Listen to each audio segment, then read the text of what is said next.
Hello. आज हम लोग पढ़ेंगे ब्लड एंड ब्लड कंपोजिशंस। तो स्टडी ऑफ ब्लड को कहते हैं हीमेटोलॉजी और फॉर्मेशन ऑफ ब्लड को हीमेटोपोएसिस बोलेंगे। तो जो भी वर्ड हीम से रिलेटेड है मतलब वो ब्लड से रिलेटेड है। हीम वर्ड जनरली ब्लड से रिलेटेड होता है। तो ब्लड का पीएच है 7.5, तो अल्कलाइन नेचर का ब्लड है। और ब्लड 5 to 5.6 लीटर जो मेल में नॉर्मली एडल्ट मेल में पाया जाता है और वेरी कर सकता है फीमेल टू चाइल्ड। ब्लड के जो कंपोजिशन है वो दो पार्ट में डिवाइड होते हैं, एक है प्लाज्मा और दूसरा है फॉर्म्ड एलिमेंट। तो प्लाज्मा है 55% और फॉर्म एलिमेंट है 45%। तो प्लाज्मा का जो कलर है वो येलोइश कलर का है और प्लाज्मा में जो वाटर कंटेंट है वो 90 से 92% है और इसमें प्रोटीन 6 to 9% है और न्यूट्रिएंट्स भी पाए जाते हैं और गैसेस भी पाए जाते हैं, जो वेस्ट हैं वो भी पाए जाते हैं और साल्ट्स भी पाए जाते हैं, हार्मोन्स भी पाए जाते हैं और हेपेरिन जो एंटीकोगुलेंट है वो भी पाया जाता है और क्लॉटिंग फैक्टर भी इनएक्टिव फॉर्म में पाया जाता है। और जो प्लाज्मा है ब्लड का लिक्विड पार्ट कंटेन करता है। हमने पहले ही देखा है कि H2 90 से 92% है और इसकी वजह से एंटीकोगुलेंट की वजह से हमारे बॉडी में ब्लड कभी भी क्लॉट नहीं करता है, वो एक लिक्विड फॉर्म में पूरे बॉडी में घूमते रहता है।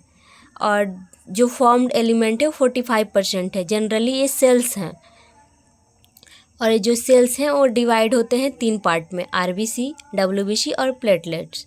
आरबीसी 44% है जिसको रेड ब्लड सेल्स बोलते हैं, जिसको इरिथ्रोसाइट्स बोलते हैं और हमारे बॉडी में 4 to 5 या 5.5 मिलियन पर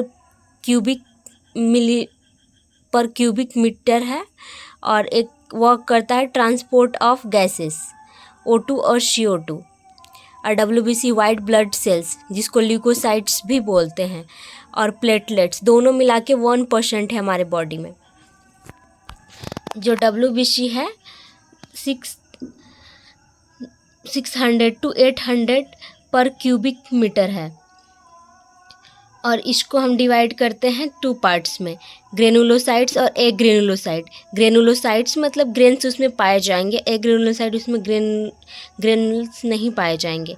ग्रेनुलोस जिसमें पाए जाते हैं उसको बांटते हैं 3 पार्ट में, न्यूट्रोफिल, इस्नोफिल को एसिडोफिल भी बोलते हैं और एक है बेसिलोफिल्स।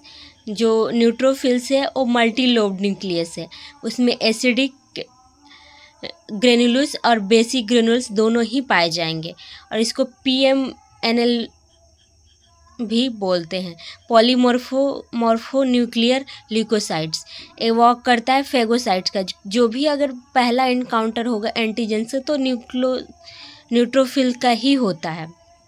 सेकंड है इस्नोफिल जिसको एसिडोफिल कहते हैं। एलर्जी में इसका काउंट बढ़ जाता है और ये बाइलोब्ड होते हैं और इसका जो ग्रेनुलस है वो एसिडिक है। और थर्ड है बेसिलोफिल। बेसिलोफिल के जो न्यूक्लियस है वो एस सेप्ट है और उसका जो ग्रेनुलस है वो बेसिक है और इसमें सिक्रेट करता है हिपेरिन मतलब एंटीकोगुलेंट, ये भी सिक्रेट करता है। और हिस्टामिन, इन्फ्लामेशन के टाइम हिस्टामिन रिलीज होता है और सेरोटिन एंटी इन्फ्लामेशन के लिए।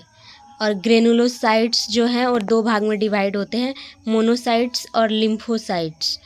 मोनोसाइट्स है लार्जेस्ट डब्ल्यूबीसी है और इसका जो न्यूक्लियस है वो किडनी शेप्ड होता है और मोनोसाइट्स फ्यूज करके मैक्रोफेजेस बनाते हैं, ये भी फेगोसाइटोसिस का ही काम करता है।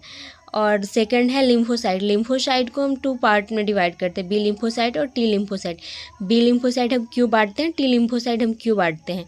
बी लिम्फोसाइट इस वजह से रहता है कि ये मेच्योर और फॉर्मेशन दोनों बी सेल्स में ही होता है, बोन मैरो में ही होता है। और जो टी लिम्फोसाइट है वो बनता भले बोन मैरो है लेकिन मेच्योर होता है थाइमस में, इसकी वजह से इसका नाम टी लिम्फोसाइट्स है।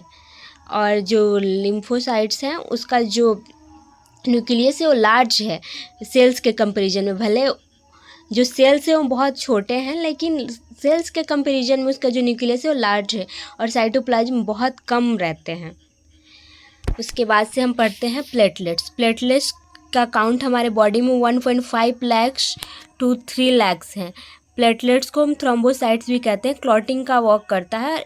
इसको हम सेल फ्रेगमेंट की तरह देखते हैं। और ई न्यूक्लिएटेड है, स्टिकी है, डेलिकेट है, इरेगुलर शेप है।